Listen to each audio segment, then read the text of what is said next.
नगरपंचायत निवडणुकीत महायुतीकडून नगराध्यक्षपद शिवसेनेला मिळालेले असून या पदासाठी पृथ्वी नाईक धनुष्यबाण निशाणीवर निवडणूक लढवणार आहेत आणि ही उमेदवारी मंत्री उदय सामंत यांनी अधिकृतपणे जाहीर केली आहे.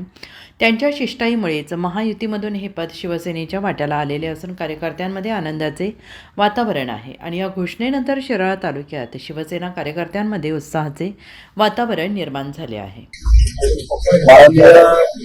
मुख्यमंत्री देवेंद्रजी फडणवीस साहेब, माननीय उपमुख्यमंत्री आणि शिवसेनेचे आमचे नेते एकनाथ शिंदे साहेब यांच्या आदेशानं आम्ही आमदार मोदी यांची देशमुख साहेबांची भेट घ्यायला आलो होतो आणि आजच्या भेटीच्या अंती सर्वांमध्ये शिवसेना भाजपचे सगळे पदाधिकाऱ्यांच्या उपस्थितीमध्ये या शिराळा नगरपंचायतीची निवडणूक आहे.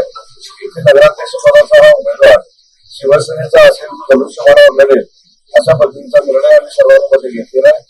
जागांचं वाटप कसं करायचं याची आताच बैठक माननीय आमदार महोदयांच्या आणि खासदार महोदयांच्या अध्यक्षतेखाली होईल आणि कुठच्याही परिस्थितीमध्ये महायुतीचा आमचा उमेदवार या नगरपंचायतीवर आपल्या सगळ्यांच्या आशीर्वादानं भगवा फडकवेल याची खात्री बाळगतो.